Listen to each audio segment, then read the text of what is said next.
Hey everyone, this is the battle report for a 2000 point High Elves versus Warriors of Chaos game Mike and I played recently. You can see the battlefield laid out before you. It's just pretty much pitch battle. We will post the army lists in the notes below, but from top to left to right, Mike has a unit of 10 Marauders with full command, I believe, on the left with throwing axes, or no, sorry, javelins and cavalry spears.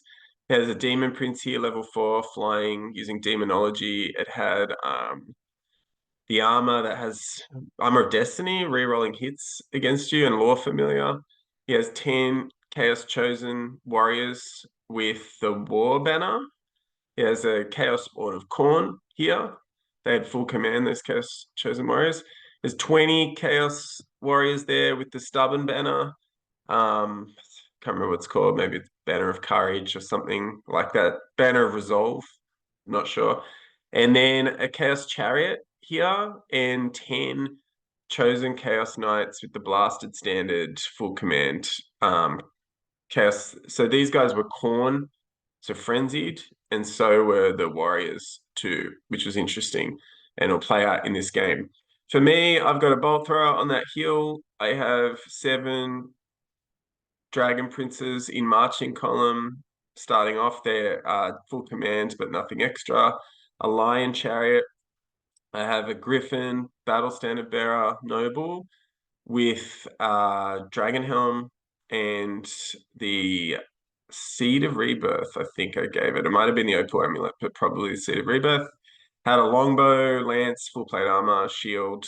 I have 8 Swordmasters in marching column. I have 20 or 19 Spearmen, full command, the War Banner, and in that unit is a level 4 wizard with the Silvery Wand.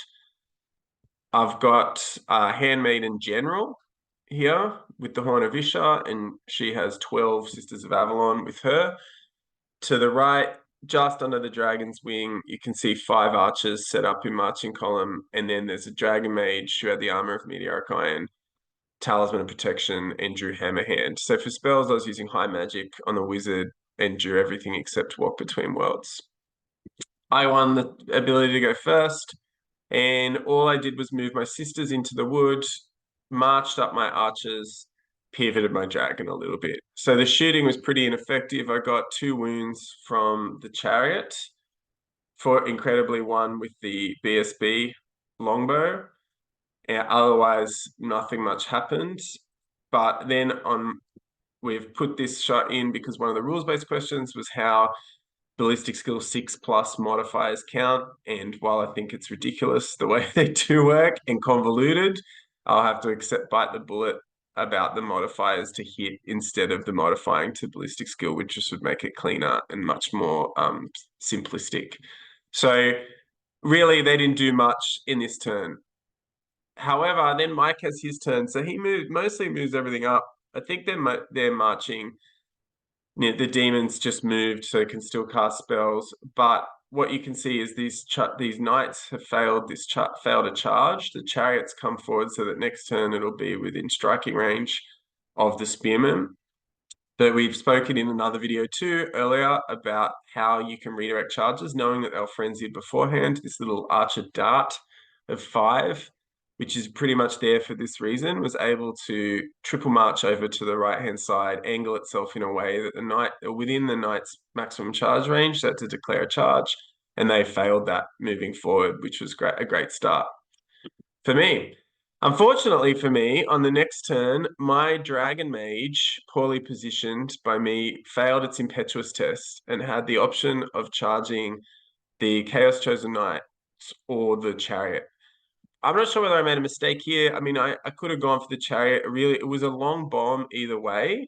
It would have been 18 to get to either of them. If I fail the charge on the Chariot, I'm stranded and going to get smashed by the Knights. And I just underestimated counter charge. I mean, what happened was because it had to charge, or I chose the knights. I before the game thought I had a pretty good shot against these knights. And so before the game, I was like, right, well, something's got to go for these knights. That'll be it. And I didn't realize that not only did they countercharge because it was a long charge, but then they drilled out into that formation and have lancers at strength 6. So we'll get to the result of that combat in a second.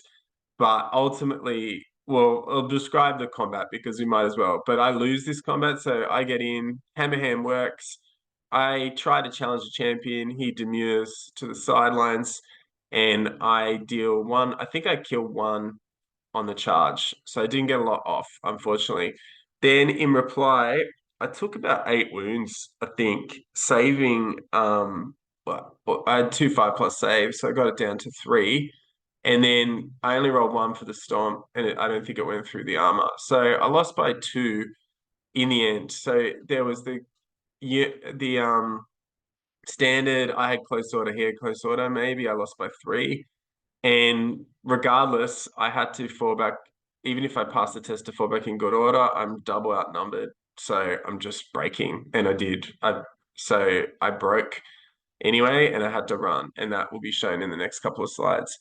So on the right, though, the Dragon Princes did pass their impetuous test, but they were going to charge anyway. They were easy charges for the Lion Chariot and the Dragon Princes. Long-ish charges, 14, but still within the realm of Swift Stride plus a charge roll plus movement 8. So made those easily and killed 5 of the Chosen Warriors, which wasn't particularly huge. But I did have a fair bit of res to back me up as well after that. So I had the standard and 2 close orders. So that helped greatly. And they had to fall back in good order for stubborn as well. So I won that combat pretty quickly and decisively. But the dragon, uh, we've just heard, didn't do well. In the shooting phase, I did use Horn of Ishar successfully and got that off, which meant that I could hit the chariot. I think I got 4 wounds through the chariot and 3 sixes, so that ripped away the armor, and that fell to the sisters, which was good. And then there's a shot of the bolt thrower, which had been pretty ineffective, and only was able to take down 1 marauder with the rapid fire shots. So there's the shot, the Dragon Mage fleeing the Chaos Chosen Knights. The other area that we talked about in the moments from this was whether or not, so we both rolled the same for the pursue roll, but we counted that the dragon was caught and was killed. So first blood to Chaos. You can see that those archers have hung out on the side and they're gonna be slipped past and hang around for a while.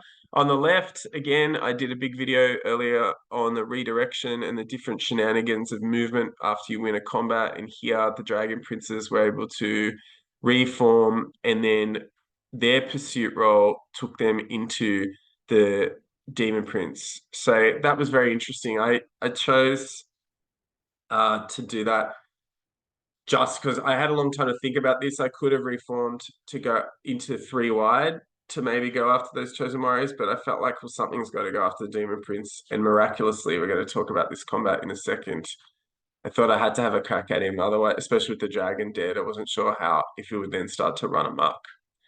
So what happens there? Fascinatingly, Mike hits it in the side with the Marauders, and the spawn on the right hits the chariot. So they're the 2 combats that happen in the middle of the board. Incredibly, the Demon Prince, who has a number of buffs at this stage, I think he only kills 2 guys, but I've challenged. He doesn't accept with the Demon Prince, accepts with the Marauder champion, which was great for me. So what that meant was that I then in that challenge did 3 wounds to the Marauder with my, I think, 3 attack champion, and 1 did 2 wounds, and the horse got 1 for overkill. So that gave me a lot of combat res, like +3. The Demon Prince had only been able to kill 2. And I'm not even sure. I might have even struck back. I don't think the Marauder Horsemen were able to kill that guy in the front, and he was able to fight back too. So even though Mike was in the side with +2, I won this combat by 3, incredibly. And so that took 3 wounds off the Demon Prince for combat resolution, which is becoming a theme, unfortunately. We all seem to like this Demon Prince character because of its skirmishing 360 attack nature and the fact that its stat line is built for combat, but it just can't get involved in anything that has combat res. And that's a bit of a big deal. you could probably get it to about 375 points, which is a huge investment. But even then, it seems to whiff a lot. And that can be a fun thing as well. Like a lot of the competitive angles in the game are coming down to things that hit automatically, like stomps or magic missiles. And these combats where you have to roll to hit, roll to wound, and then there are save rolls. They're really variable, and I think that's part of what makes Warhammer fun. They're very interesting. And there's another one later that I think I've had the experience of a couple of times we'll get to, but I really feel like that's what encapsulates the game in a nutshell. So yeah, that meant that I won that combat incredibly because really thought I was in trouble. My dragon was dead. I've been combo charged in the middle of the board. And over here with the Lion Chariot, I wiped three guys off with the pursuing impact hits, but can't do any more damage on the top. We did talk about whether or not my white lions can use the initiative bonus from charging against the spawn that's coming into the side, but decided to go not, and I directed my attacks against the warriors anyway, did nothing. And then while they couldn't do much back, the spawn was able to put two wounds on the lion chariot. The spawn was pretty impressive in this game for 50-ish points. I thought it was pretty good overall. I'm a big fan of the giant spawn as well. I'm not a great fan of the models, but I think they could have a place in the Warriors army. I think it was fascinating to just see. So they got two wounds. I thought it was a draw, but the war banner on the guy at the front, plus the flank charge, managed to. They won. Chaos Army won by 1 point. So that ended up meaning that, well, you can see the two wounds there.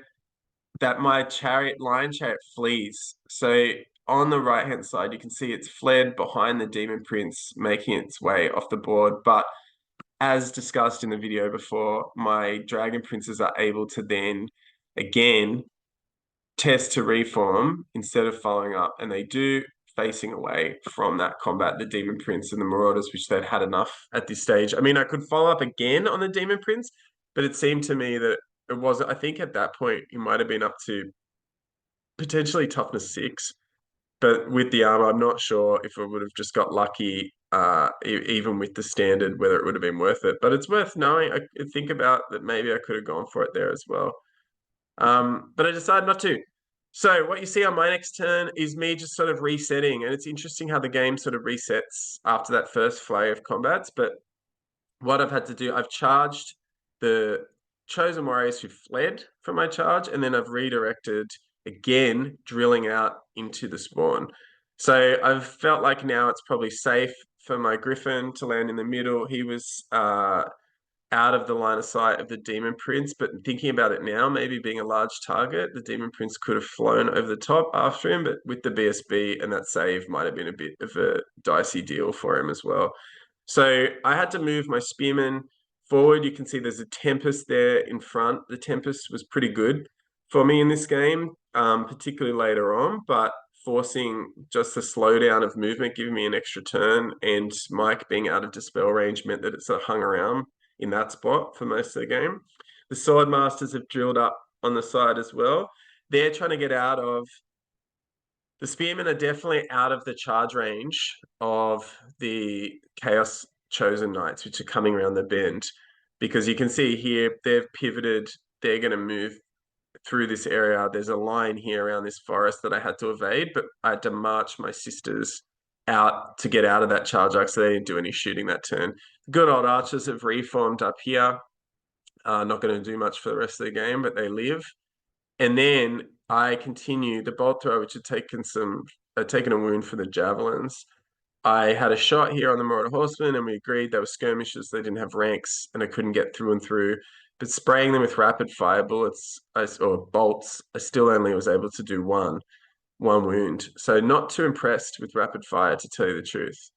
What happens next is Mike decides to just charge his Demon Prince into the Lion Chariot. So Lion Chariot had rallied on my turn. I thought about fleeing to try to get the Demon Prince to come further out, but once he declared that charge, if I fled, he could have potentially redirected with that 360 arc. So I just copped it, getting it, even though he would be facing the other way. I didn't want an extra turn of the Demon Prince in the back of my Dragon Princes, because the Dragon Princes on my turn had only been able to do two wounds to the spawn and not break it, which got them stuck. I felt for sure that they were going to punch through. But again, the variability of rolling to hit, rolling to wound was a big deal. So they get caught by the Marauders in the back. So Mike gets a second chance at these Dragon Princes. And on his turn, you can see that then he's got units on both sides. So the Demon Prince crushes the Lion Chariot. Fascinating combat. Does sick. He rolls all of his rolls to hit, then wounds on all of them, and then I saved 5 out of the 6 on 5+. But he was able to cast that assailment spell, the demonic one that has no armor saves, that does strength 2 and finish it off, but it would have been another incredible result and swing otherwise. So yeah, if that combat was being resolved, on what happens, I guess, is at the Dragon Princes lose some numbers, and I have to push through here. I only have 2 left. So I lose 2 to the Marauders in the back. They break the Dragon Princes actually and end up having to travel through the spawn on the other side. My champion dies to the peril test, but the standard bearer survives. And we'll get to that in a second. So on my turn, then I'm able to, sorry, on the other combat, this is still Mike's turn. His warriors charge through the Tempest into my unit of spears, and his knights start to circle around. So fascinatingly, like in the end, this game feels like a bit of a decisive victory, but at the time, like with the dragon dead and the Dragon Prince is surrounded, and then this sort of setup, it really felt like it could have gone either way. And here, what happens for Mike is we challenge each other, the champions. They both whiff. It's just great Warhammer, like champion versus champion, 1 wound, high stakes, 2 attacks, rolling to hit, rolling to wound, rolling armor saves. I think it's the epitome of Warhammer, and I think that Warriors rule for the new army where they get to challenge before the game to see who goes first is fantastic. I wish it had been across the whole game, but really, like if they could bring the power level down a little bit, that sort of fun is really where the game is, and things have just gotten a little bit out of hand with the big monsters, I think. But we challenged each other straight away. The initiative here was really relevant. So the elves are getting initiative 5, elven reflexes +1, and then they're also getting +1 for thrusting spears at the back. So initiative 7 on the charge. It's pretty crazy. But Mike's guys don't have great weapons. Their initiative was pretty high too. So the champions hit each other, whiff out, and then Mike, I think he might have, I don't think he kills anybody with his 4 attacks, maybe one guy. But the wizard is able to cast Corporeal Unmaking. And this was really big. I rolled 4 times in a row, I rolled a 3 for the D3. I don't think I killed more than one guy each time, but just the no armor save, strength 5 against their toughness 4 was a really big deal. And because that challenge was going on, my wizard was sort of safe. Could have directed attacks against the wizards, but with 2 wounds, probably going to survive the first hit anyway. And then after that, my initiative bonus is knocking out guys who he's in combat with. So Corporeal Unmaking, who knew, but quite a strong spell when you get into combat. And the thrusting spears were great. So actually, I think Mike kills 2 guys, and then he says that spears there's something in the fact about spears being able to step up into the gaps and strike. I'm not sure that's right. It feels pretty good to me, or too good to me. But anyway, I strike back with 9 attacks at 8, including the wizard.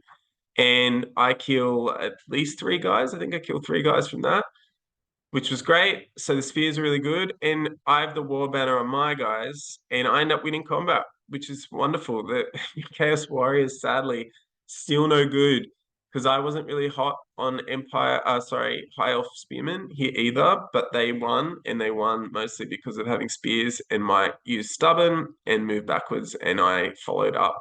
So interesting there on his turn, but again, winning a combat on his turn is a really big deal, and I was able to keep going. So in the middle, you can see the result of what I was talking about before with the Dragon Princes. He spits out the back. The Marauders can only follow through because the spawn only moved 3 or something bonkers in pursuit. And so the Marauders got stuck behind it. And that meant that then the Dragon Prince was able, well, I guess reforming, because it was a fallback in good order, was able to turn around and face again. So the wizard, this shot itself, I think unfortunately was the same shot as before, and we couldn't find the one where the Swordmasters get in, charge, or they push up again. and win again. So I kept pushing forward. The difference was after that, because I guess there's not many of his guys missing, so it must still be there, was that just the War Banner, like where the War Banner won him the chariot into the warriors, giving that +1. I just had more of an edge in the static res. We were both not doing a lot, so my static red bows was winning, and corporeal I'm making was just chipping away, keeping my wizard safe, as well as dealing like a wound a turn. The champions kept fighting and kept missing, which was fascinating. But my Dragon Prince is able then to charge back into the spawn at this stage. Here, like the probably the pivotal moment of the game. So I had heard rumors of how good bolt throwers were, and I had resisted all temptation. I don't know what it is, the maths in my head. I'd fired rapid fire, and couldn't take down Marauder Horsemen. And then with the Demon Prince with 1 wound left, I don't think I even had any other targets. So I had to take a shot at it. So 3+ to hit, 3+ to wound. And then Mike needs to roll a 4+ ward and a 5+ regen, I think, because the armor save was knocked off by the -3 AP. So yeah, I rolled a 3. I can't remember what I rolled, but I rolled a wound. Mike fails his ward, and then he fails his regen. So I didn't even need the multiple wounds. And it dropped a Demon Prince. So from the stories I've heard recently, level 4s on demonic mounts being taken down, bolt throwers going through and through other ranks, they seem to be really good. I don't know how much has to do with the elf 48-inch range plus ballistic skill 4. I think that helps because I've used the dwarf ones, and there are lots of smaller bolt throwers like giant bows on the Stegodon or even the Loth and Skycutter where the range is shorter. But yeah, they do seem pretty good. I don't know if you need more than one, but at this stage, the bolt throw has been really great. So at that point, the almost 500 point or the 400+ point Demon Prince is dropped, and I'm starting to feel pretty good about how this is going. So this combat was fascinating. The Dragon Prince, like 2 attacks on the charge, is able to get that final wound off the spawn and win, and then overrun into the Marauders. The Marauders, I won't go into where it was sort of out of turn order a little bit here too, but I kill one of the Marauders on the charge. I'm not sure if I got I still had the Lance bonus, because I don't think that counts from helmet needing to be 3 inches away. But I got the Lance burst, kill one. His Marauder couldn't kill the Dragon Prince in reply. And then with the standard or versus standard, I still win by 1, but was able to break the Marauder who rolled high. And then I followed up and pursued. So Dragon Prince is definitely the hero. Only 1 left. I did spend the rest of the game sort of thinking, oh, maybe I could send it back in, get +1, the 2 attacks, but weirdly, the strangest thing was it was impetuous, so I couldn't just choose my combat. So I didn't want to just pick it around. I had to just run him into safety after this. But what a great result for them! And I didn't come into this game really high on Dragon Princes, and now I'm starting to think twice. Just the 2 attacks and the 2+ save are huge deals in the game, even if you suffer a little bit with impetuous. And my God, toughness 3 1 wound, it's a worry. So to the middle of the board. Ultimately, the Swordmasters and the Griffin are able to smash into the side of the Warriors. The predictable carnage ensues. I guess those images are probably the wrong way around. That's the start of where the Griffin goes into the side. The Swordmasters just drill out, or they can't drill to begin with anymore, but they get 5 into the front. And I kill a whole ton of warriors and break them finally. So they flee much further than I can. I wanted to redirect with the Griffin and the Swordmasters. I think, again, I probably played this Griffin so badly. Like, I was never in the right position. Here, I thought, oh, I really wanted to reform with this Griffin, be tricky, but I should have just pursued because I get the extra dice on the Swift Stride into the fleeing warriors, and I didn't. And then it means those Swordmasters were stuck. The spears didn't go far enough. And it ends up meaning at the back here that the Swordmasters are giving the Warriors hope to come into the clear. At the same time, I've got the Warriors, and that's a good thing. So you can see as the game then starts to head towards its conclusion, and I'm just mopping things up at this stage, that the Warriors bus is coming around, and giving one last chance for redemption and pride for Mike. But this Tempest, which just sat there most of the game and couldn't get faded off the board, did a lot of work here because the knights were close and I'd gummed up this middle with the Swordmasters. And I think there was a legal charge here, but just this Tempest making this area difficult terrain meant that they had to take a lower dice and weren't able to make the charge and failed again, which gave me time then to move through, which I could have a look happens right at the end of the game.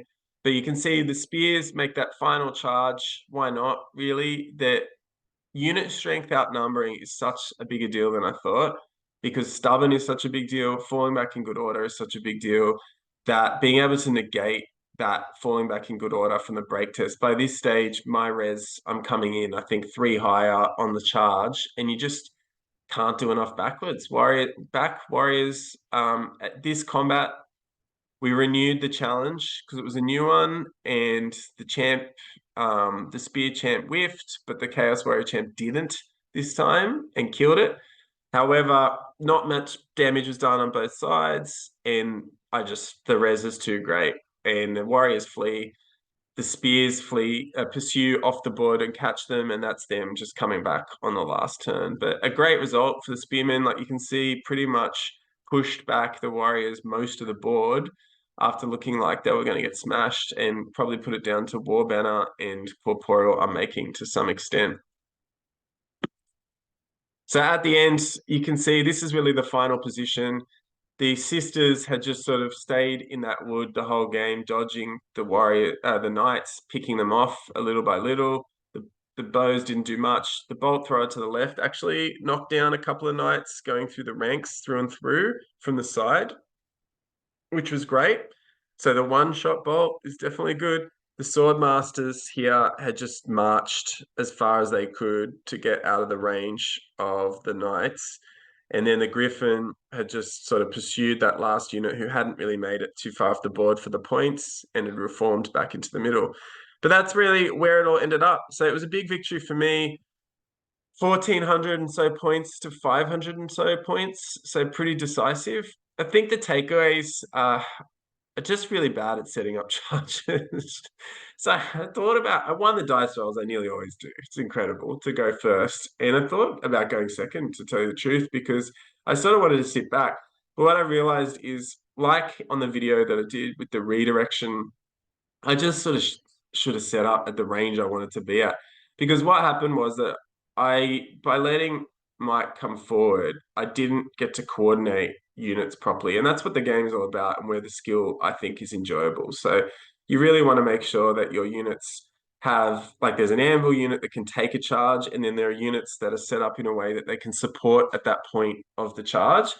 I don't know what I was doing with the dragon out in the flank by itself, impetuous, making these long charges. I got what it deserved. And while in hindsight, it's only a 315 point unit, and the Chaos Chosen Knight unit was 500 points.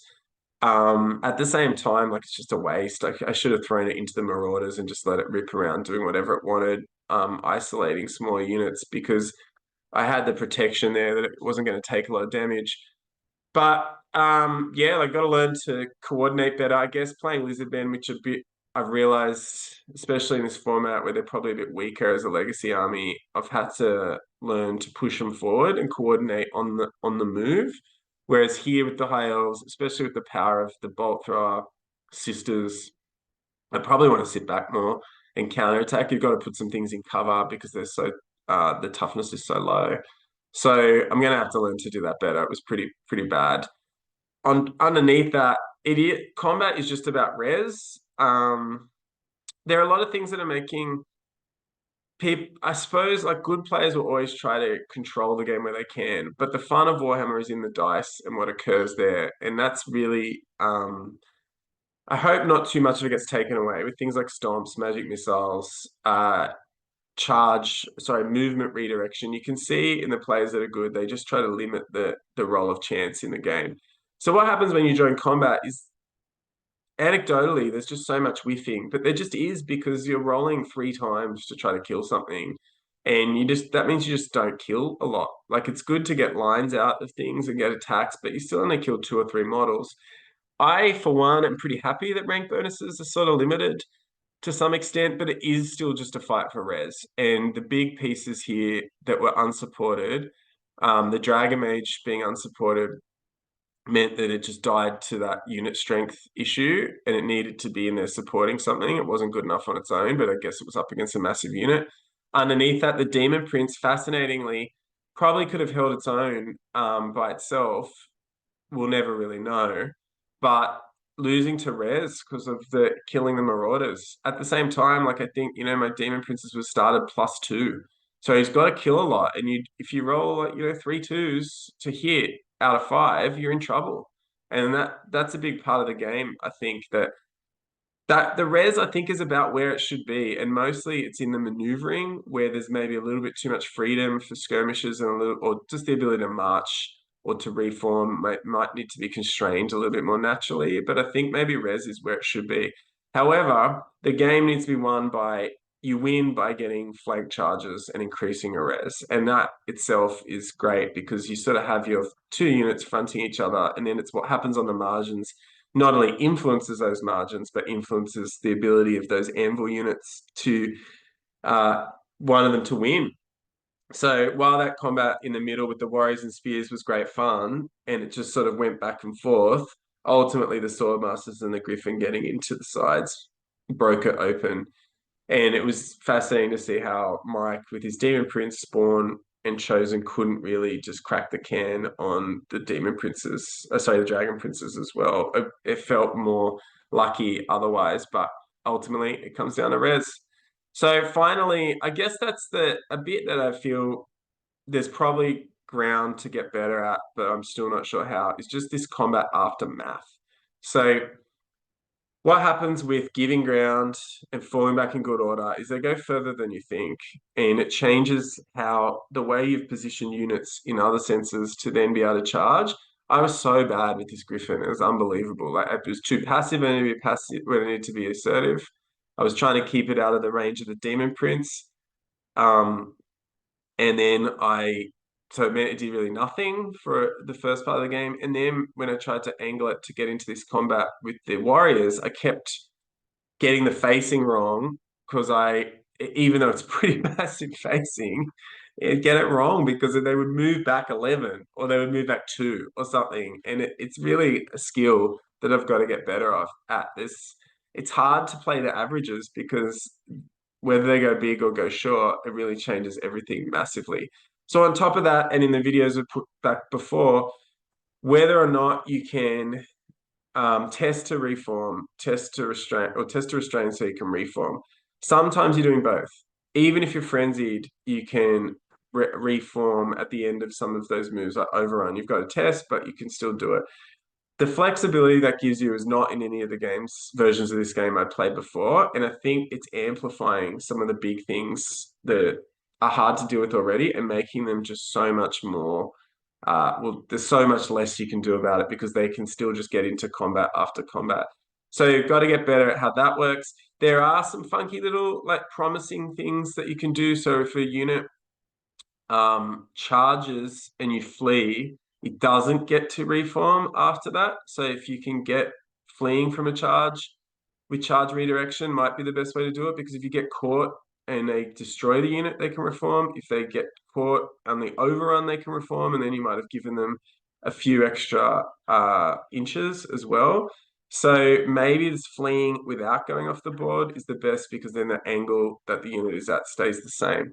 And that's probably the biggest feature at the moment, especially the things that don't have 360 line of sight. Beyond that too, though, just drilled and what it can do for you, like to be able to choose combats. It's not just about being able to then get into the next combat you want. You can just leave if you want. You can testing to march is too easy. I think you shouldn't be able to march within 8 inches of another unit, like in some other formats, because I just think it's ridiculous that you can march past the front arc of a unit. Like even the sisters just being able to march away from the Chaos Chosen Knights. I'm not sure. I don't think you can ever catch them. They'll just loop back and forwards, and I've done that. You've seen in other videos, even with the Slan, who's not exactly that mobile himself. So getting better at that combat aftermath. Really, you can see these takeaways are pretty much the whole game for me. The early game, I'm really bad at setting up charges. In the middle, starting to get a handle on res and how to manipulate it a lot more. And then finally, just still very much feeling like a novice with how combats will evolve and how to position myself well to beat them. But yeah, that's in a decisive victory. So hopefully see this channel for me is all about playing better and seeing wonderfully painted armies come together in a bit of a narrative. And it was still a great game, Mike. Thanks. There were many great moments that we played through. So hopefully we're on to the next one. We'll see you soon.